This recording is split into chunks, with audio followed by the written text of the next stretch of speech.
It's quiet tonight. Quieter than usual. I mean, the streets are empty, the wind is rustling the nearby trees, and everyone in the house is asleep, except me. That's pretty standard. What makes it quieter is that I'm not online. No connection to social media to talk with friends and or family. No connection to YouTube to have videos or music playing as background noise as I settle down for the evening. And not even having access to something as basic as Google. I feel like I should be relaxing and be lying in bed in peace. But no. I feel like I'm struggling just by not being online. Do I really use the internet that much? I never considered myself an addict before I started doing this task of trying to go 1 week without it, but I think this is it. My epiphany. The penny has dropped with a horrible clang, and I don't like it. It's natural to miss having the instant connection to people I care about, especially in troubled times like this where going out in public to meet them would be very dangerous. I get that. But I don't know. Taking something like the internet out of my life, if only for a short time, feels like an eternity. Suddenly, I am met with hours of free time I never knew I had, which, again, I feel like I should be grateful for. But I don't. I use that time for helping my family around the house with chores and spend time with them on small walks and have tea with them whilst we have a chat. But the time I have to spend to myself, it's like everything suddenly slows down. Maybe it's because I never considered my life without the internet. Even before all this, when I went out for walks as part of my daily exercise where I had no internet, I never thought about it simply because I knew it would still be there when I got back. Whenever I went in the house, I'd always have a way to access it, almost like a ghost, constantly following me. That's just it though. It's always been there. Losing something you've known has always been with you is almost like losing a friend. A bit extreme, I know. But that's genuinely how it feels. It's been a part of my day-to-day life for so long, I struggle to think about what to do now. To further explain my point, I'd like to quote one of my favourite lines from one of my favourite episodes of Doctor Who, Heaven Sent, where the Doctor is sat alone, spending a long time thinking about the loss of one of his companions. The day that you lose someone is not the worst. At least you've got something to do. It's the days they stay gone. Again, a little bit extreme for something like the internet. The internet has never been anything close to what a friend can be in terms of bonds, laughter, listening to your problems, and bringing a smile to your face. But you get used to not being with your friends and even your family every second of every day because everyone gets time for themselves. The internet doesn't have a bus to catch home, or a work schedule that makes it too busy to spend time around you, or need to sleep. It's digital. It has never needed that. That's why it can always be around. But getting used to having access 24/7 means you never learn how to properly cope without it. It makes you feel, figuratively and literally, disconnected.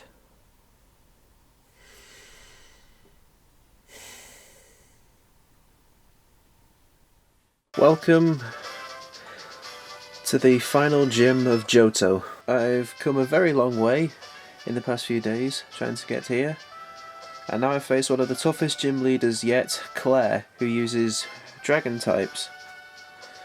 Let's check my team out.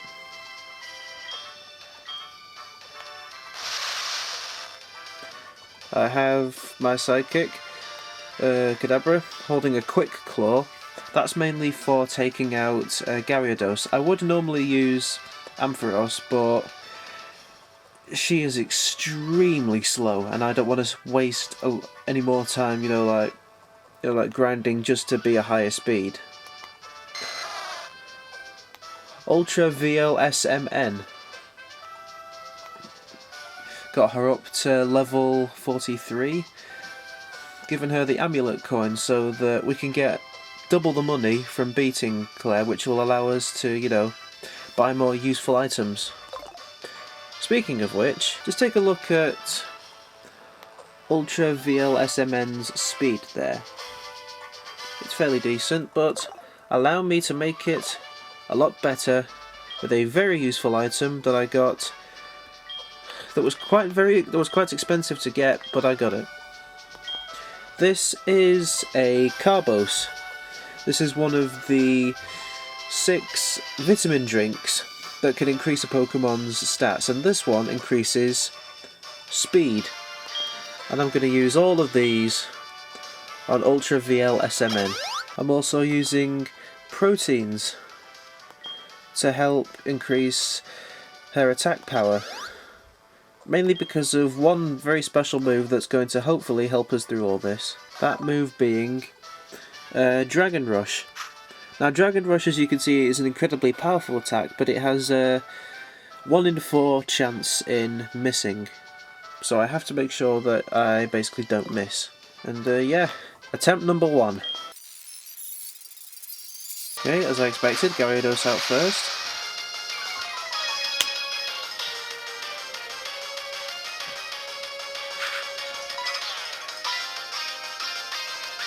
Okay, good, Psychic goes first. Shit. Okay, attempt number 2. Using a different tactic this time. This time I've given the Quick Claw to Ampharos because while she isn't guaranteed, you know, to go first, what with her shit speed, the Quick Claw will increase her chance of going first. So obviously it's not then.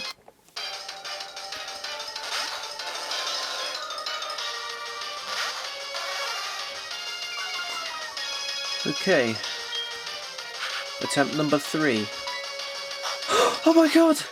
3rd time lucky!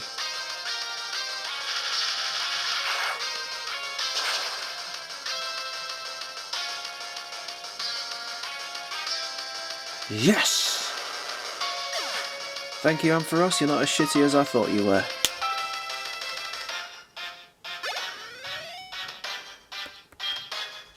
Now, this is where the tricky stuff starts. Let's see if this works. Come on. Oh, come on! Oh! Okay. This may or may not work in our favour, because we're only paralysed. Go. No.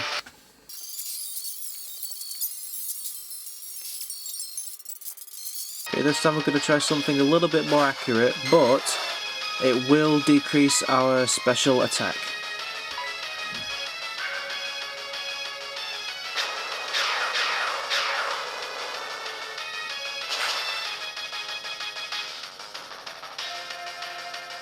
And it works.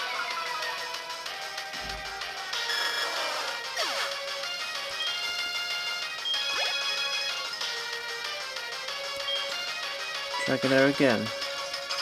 Right, now I'm going to use Dragon Rush again this time, and hopefully it works. Yes!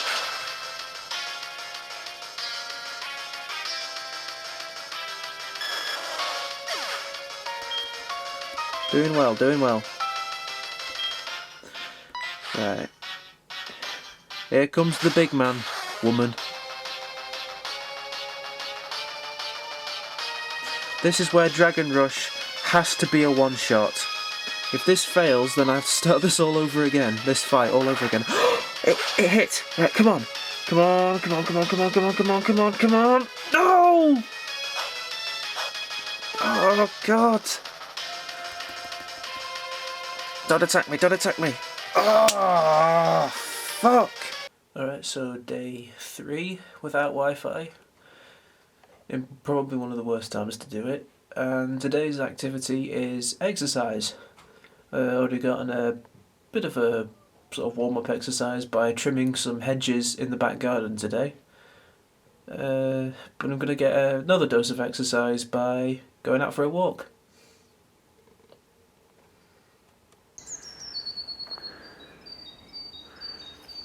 Found this part of Rivy that I've never really seen before.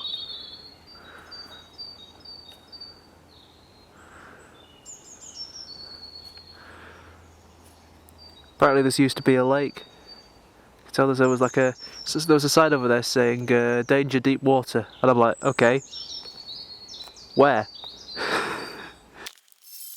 Not sure if you saw that, but I finally got Quick Claw to work again. I've come back later, so now I can finally try out my new tactic. So before I used Draco Meteor on the first Dragonair and then just tried to use a Dragon Rush on both the last Dragonair and Kingdra.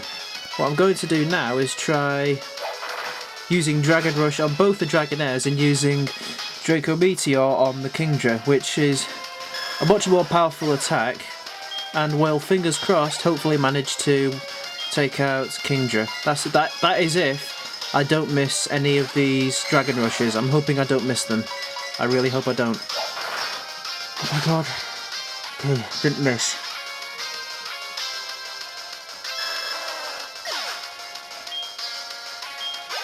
If I can do this, I really am hoping I can do this. Fingers crossed. Come on. Come on. Most powerful dragon type move in the game. You can do this. Come on. Yes! Oh my god, it fucking worked!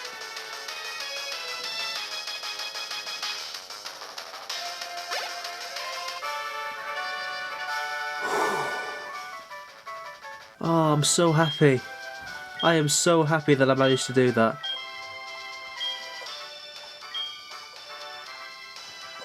Oh, yeah, we have to do some sort of extra thing before we get the badge. It just basically involves me like going to a cave of some sort, but actually I should probably record that. Right, I'll get to when I get the badge later on in that cave. We now have the 8th badge from Claire. And now that we have access to the 8th badge, well, now that we have the 8th badge, we can actually get something that I've been meaning to get as part of my team for quite a while. Alright, you join me outside Mount Mortar. It's to the west side of the town where I fought the 7th gym leader, Price. So it's west of Mahogany Town. What you want to do is you want to come in here, use like the standard like cave introduction as usual, and you'll see that there's water to surf on.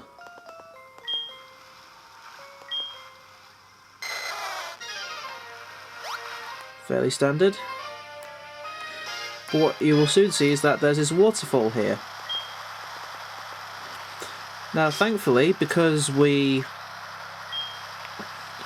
managed to get this hidden move on the way towards Blackthorn City, which was where we fought Claire. And now that we've beaten Claire, we are able to use this move outside of battle. And we're going to teach this to basically this sort of random Gyarados that I caught throughout my journeys. You might recognise it as the red Gyarados. It's the easiest chance that you'll ever get at catching a shiny Pokemon, I can tell you that.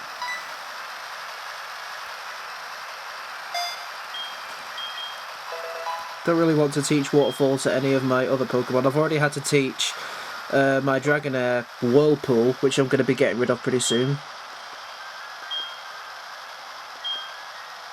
But yeah, using Waterfall should allow us to scale up the waterfall and get to here. Oh, Repel's effect wore off. Allow me to use another one of those trusty repels, which basically nullify wild Pokemon encounters.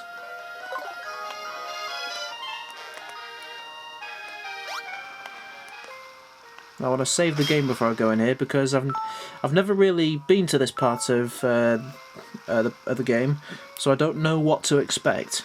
Also, you've got to make sure that you have a slot free in your team. Make sure you have an empty slot. Okay, I think this is the guy that we're meant to be looking for, but I'm not too sure. Karate King, here he is.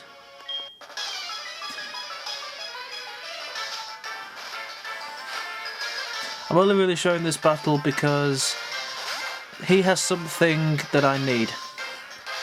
A Pokemon that I need. That I'm going to use.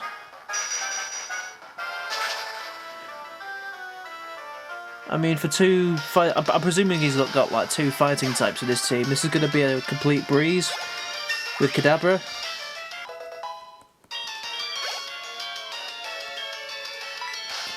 Yep. This is going to be a sweep. There we are. And I think...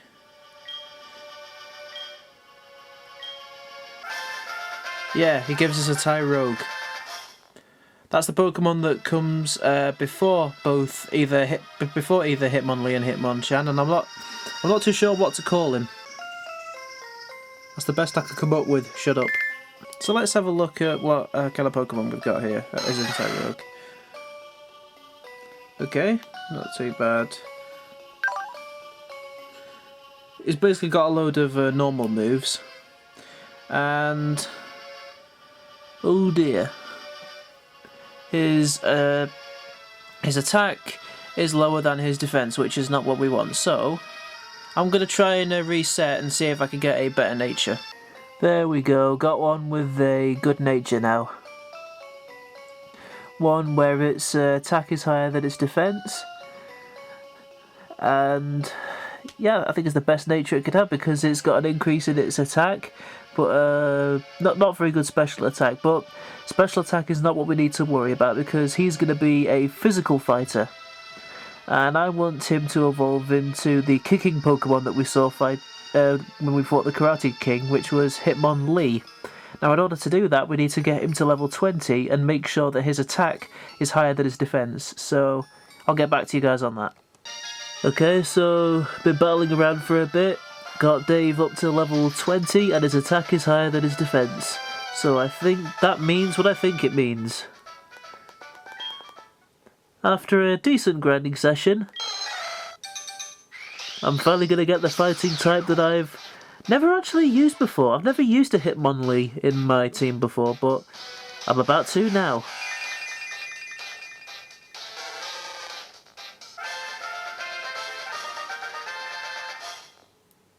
That is a pretty cool design, if I might add.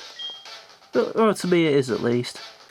Okay, so day 4 without properly using Wi-Fi. I've mostly just spent the rest of it again, like trimming the hedge in the back garden. I've finished in the back garden, just need to, finish off the hedge in the front garden, which is considerably smaller and, less of a hassle to do. But, yeah, that's mostly how I've been spending my time, without using Wi-Fi. Today's activity is watching a film. Seeing how watching a film, without being distracted by, say, social media notifications or basically any other internet stuff. Internet stuff, I sound so dumb. Impacts, watching a film. And the film that I've chosen is one that I've been meaning to watch for quite a while.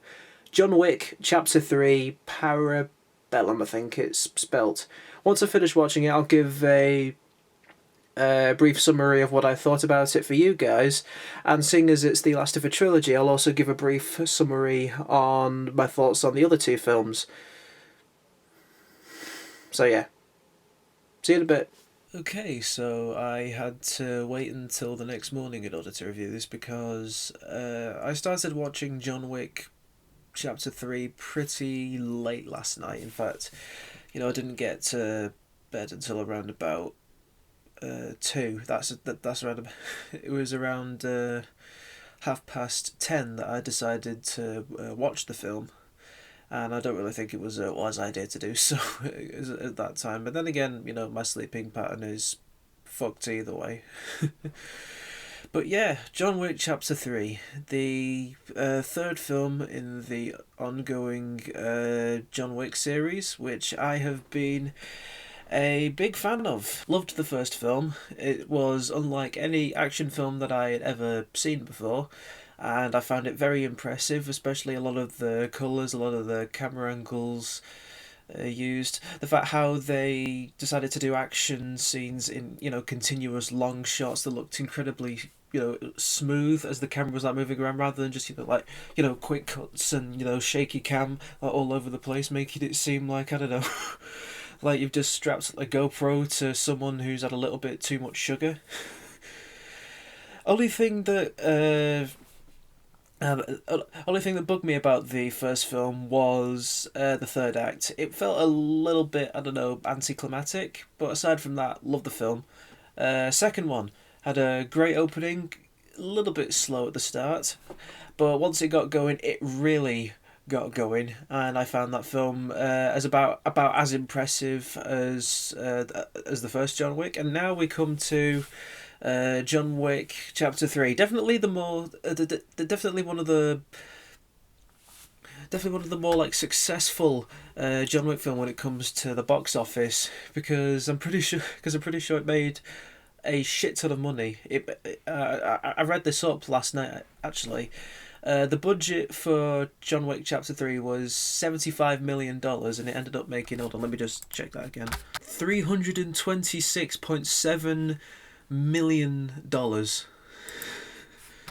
So as you can imagine, that's a lot of money to make out of one film. But rightfully so, as I believe that again that they've blown it out of the water with this installment of the series. I was amazed from beginning to end with this film, particularly right at the very beginning when it was just it felt like nothing was stopping. It wasn't giving you time to breathe, and every action scene afterwards, it wasn't just guns that were being used to kill people. It was other various things that you wouldn't really consider a weapon.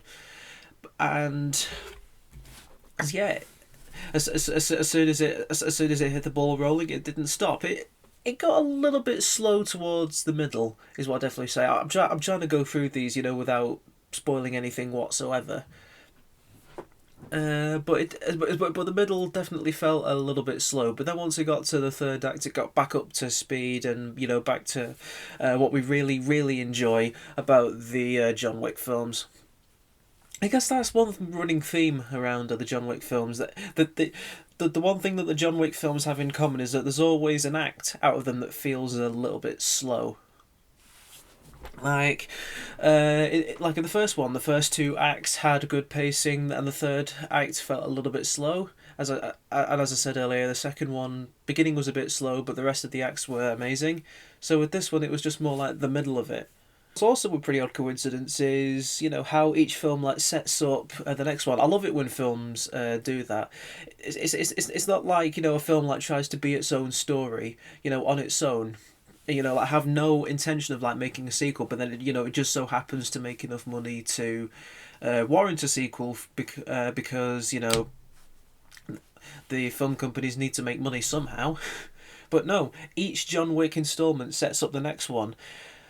Even this one, I'm not going to I'm not going into spoilers about this, but this film sets up what I think is going to be a phenomenal John Wick film. Not to say that the other John Wick films lacked any amazement. As I said, all three films are amazing, but I feel like what they're going to set up with what is, I'm guessing, going to be called John Wick Chapter 4 whenever that's announced. Probably not until the quarantine is over. But what they're going to do with John Wick Chapter 4, I'm very, very excited to see. And I actually have the intention to, go and see this film in cinema, because one of my biggest regrets with this film, and I guess the other John Wick films, is that I didn't see any of them in cinema, and I really, really regret that, because they're such beautiful films. They're filmed in such a beautiful way. They have great looks. They have great filters. It's enjoyable to look at. It's not just a film that's easy on your eyes to look at. It's a visually stunning film to watch with in terms of its action, and how creative it can get with everything. And I regret not seeing any of those three films in cinema, but I will with this one. I'm saying this right now. When John Wick Chapter 4 is announced, I'm making sure that I go and see this film in cinema. Might take somebody with me as well. But yeah. As for today, considering this is part of the documentary, what I'm going to be doing today is just getting through it. Still not using Wi-Fi. And today's activity, I'll be recording this evening, is going to be board games. I'm going to be playing a board game with my sister and my mum. We've chosen Monopoly, the most family friendly game to us. And when I say family friendly, we swear a lot because we keep losing money in it. But yeah, that should be fun. Today has been put into very good use. getting Ultra VLSMN to level 55. And if you've played Pokemon before, you know what that means. If you haven't, then prepare to be amazed.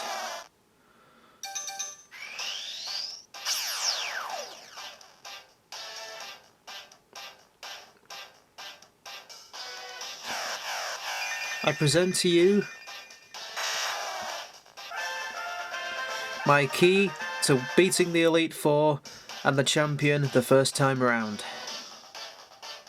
Not beating Red, but the Elite Four and the champion at least.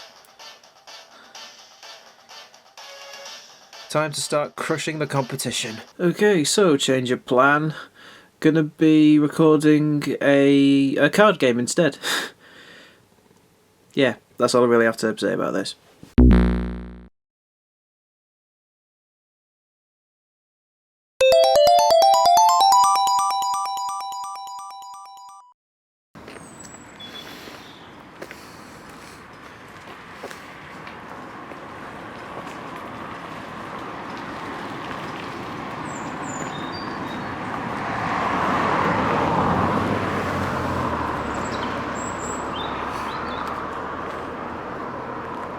You're not going to say anything? What? I just started recording. I know, that's a joke. That's a joke, it's gonna... I don't know. I was going with something in my mind to be like, I don't know, comedic, but I guess I just kind of fell flat. Kind of like everybody under the age of 16 who tries to compete in Britain's Got Talent for singing. You can't compete. Oh, wait, no, you can. Yeah, that's why I said Britain's Got Talent and not X Factor. Well, your knowledge of talent shows is truly amazing. I wasn't given these powers, I was born with them. You were born with knowledge of Saturday night telly. Yeah. The good side and the bad side to it. Okay. Will you tell me when to stop? Because my arm's kind of hurting. No, keep going. It hurts. I don't care, that page is required to get this very important shot, so keep going. How do you think camera people feel? Well, I don't know. I don't really know any camera. You can stop now. Thank you.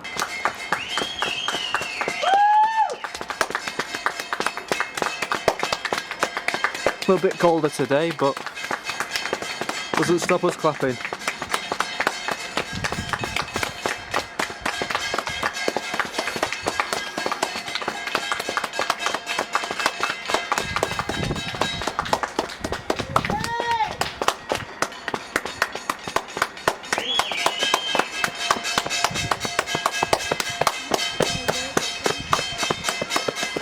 Doing alright?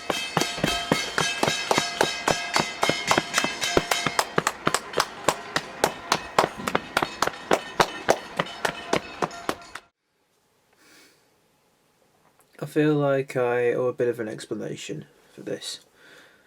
So, after today, I'm finished with the going 1 week without Wi-Fi task for college. I've got another task that I'm going to be working on for college, which is actually going to follow a similar style to what I'm doing with this documentary, only with that one I'm going to be a little bit more organised because it's for college work. But again, as I'm sure you've noticed, from this week specifically, aside from the challenge I've been doing of trying to beat Pokemon Heart Gold without getting hit, I still haven't been uploading that much new stuff for this documentary. And part of that reason is basically how I'm feeling mentally. The longer this pandemic goes on, the quieter it seems to get. And again, a lot of this might just be, a massive impact from trying to go 1 whole week without using Wi-Fi. But I've definitely noticed over the past few days that the more the days go on, the less I find myself recording for the documentary. Not because I don't care, I do care about this. It's why I started it in the first place, to get you guys, looking into how my life is going. It's my way of keeping you guys sort of entertained while we're in one of the toughest times of our lives. But I don't know, I just feel like my creativity has been sort of lacking. Simply because, again, the longer this pandemic goes on, the more dreary I feel. I'm sorry to, bring down the mood on this, and I'm sure everybody's going through tough times. Definitely some people out there, going through worse than what I'm doing. But I just wanted to, get a point across as to, why I haven't really been uploading stuff. Well, not necessarily uploading, but also recording stuff for this documentary, as I, did at the beginning. I think I've now answered my own question that I did at the beginning of this documentary, asking, how hard is it to do a documentary? Well, if it's a documentary for something like a pandemic, where you've got to give yourself a lot of self-motivation, which I don't, it can be very, very hard indeed.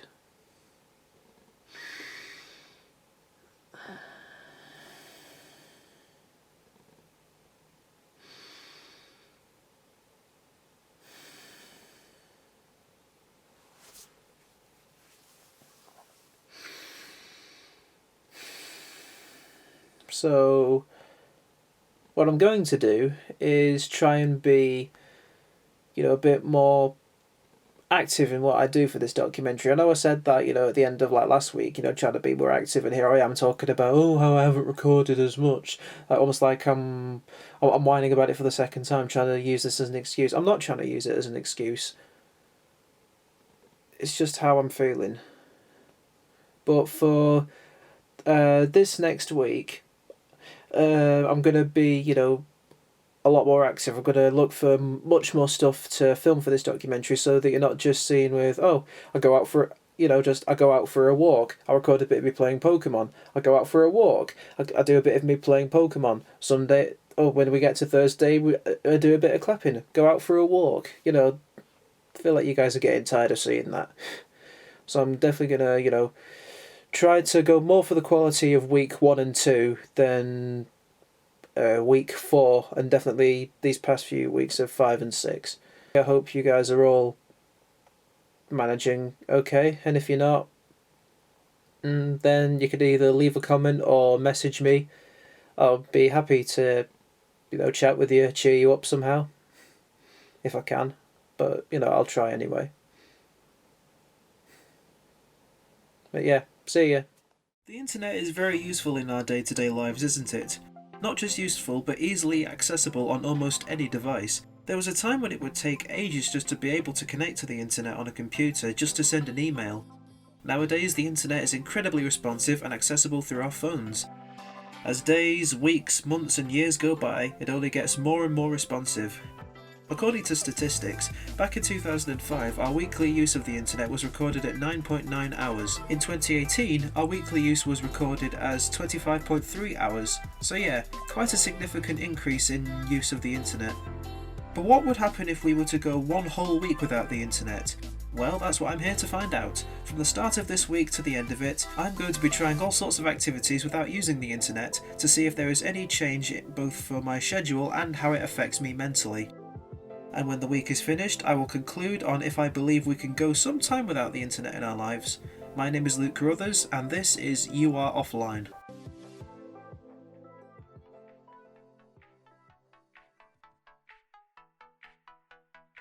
Okay, so today marks day 1 of not using the internet. My activity to do today was reading, and what I decided to read was J.R.R. Tolkien's The Hobbit, a book that's actually been around in my room for quite a while. I've been meaning to give it a little bit of a read, but I finally got down to reading it. I got 2 chapters completed.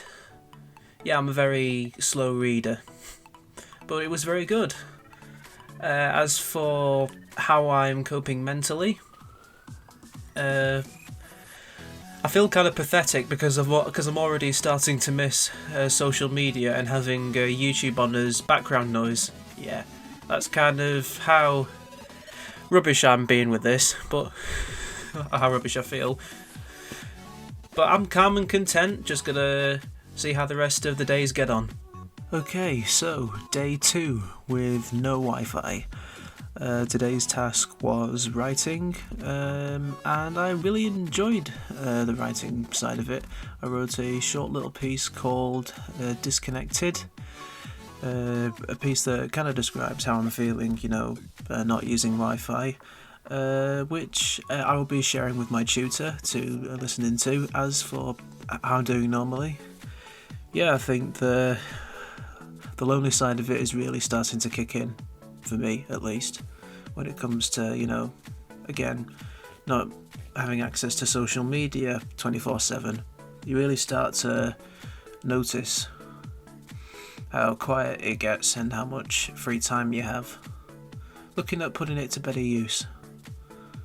But we'll just have to see what happens, as it's still early days. Okay, so this is day 3 with no Wi-Fi, and today's activity was exercise focused.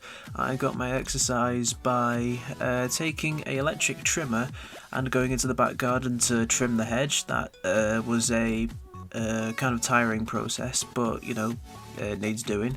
And I went on a longer walk than I usually do, to just getting a little bit more exercise than what I normally do. And I feel like when you're doing tasks that take you a long time, such as trimming the hedge and like going for walks, when you have like time to yourself, to let your mind escape, I guess that kind of takes away the loneliness that you feel with not having access to social media or not having YouTube on as background noise. That particularly works for me. Okay, so this is day 4 with no Wi-Fi, and today's task was watching a film. More specifically, how not having access to the internet or social media in general, helps you concentrate on a film, see if you're not distracted by it. And the film that I chose for this specific activity was John Wick Chapter 3, Parabellum, I think is how you pronounce it. And yeah, I definitely see the benefit to watching this with no distractions from messages or just notifications that pop up on your phone 24/7. It definitely helps you notice things in a film that you probably wouldn't notice, by having your phone pinging right next to you. And you're less tempted to check the time, particularly if you're watching a very good film, which that's what John Wick Chapter 3 was. It was an amazing film. Day 5 with no Wi-Fi, and I've had a bit of a switch up in terms of my last 2 activities for this week. What I was originally going to do was play a board game with my family tonight and then do drawing tomorrow, but due to my family preferring to do it tomorrow, I've decided to do drawing instead today, which I drew a nice little piece just under 2 hours, and I'm quite pleased with it. In terms of how I'm feeling mentally, I'm more or less feeling the same as what I did yesterday, feeling again quite disconnected from my friends that I chat quite a lot with on social media, but thankfully we're in the last 2 days, so shouldn't be too long. Day 6 without Wi-Fi, and again had to make a little bit of a change to this activity. Instead of playing a board game with my family, we instead decided to play a card game. We played a few rounds of blackjack and played 1 round of the memory game, which to my surprise the card games turned out to be just as fun, if not I think more fun than what would be playing a board game. The board game I had in mind to play was Monopoly, but that would have gone on for quite some time and we probably would have got quite bored of it very soon. But yeah, the card games were very fun, and again mentally I'm more or less feeling the same as I did yesterday, feeling quite distanced, But seeing as this is the last activity for this week, that means I don't have to wait around any longer. So yeah, there's that. Day 7 without Wi-Fi, and yeah, this is pretty much where I look back on all the activities that I've done in the past week without Wi-Fi and see how I've got on. I think that the activities that I've done were very successful. I definitely managed to see the difference of doing these activities without Wi-Fi as opposed to doing them, with Wi-Fi. I feel like I was, less distracted. I was able to get a lot more done in a shorter amount of time. So, yeah, I guess that just speaks that I'm a very distracted person when it comes to using Wi-Fi, I guess. My favourite task to do was the writing one. And I can't really pick a least favourite one because, I enjoyed a lot of them. I think I couldn't have picked a worse time to do this challenge. Keeping off the internet at a time where I'm stuck in quarantine has been 10 times harder than what would have been one regular college week, where at least I'd be able to talk to my friends. Aside from that, I believe this thorough experiment has given me a very good conclusion. If you're in a position where regular contact with friends and family via long-distance messages and video calls is important, as well as making the most of your time indoors, going without Wi-Fi for an entire week is not the best thing to do. But if you feel you can get away with not using social media or other internet-related activities to try something else, I say one day is the most you should at least try for. You'd be surprised how much it affects your day-to-day schedule, the good and the bad. I've been Luke Crothers, and thank you very much for listening in.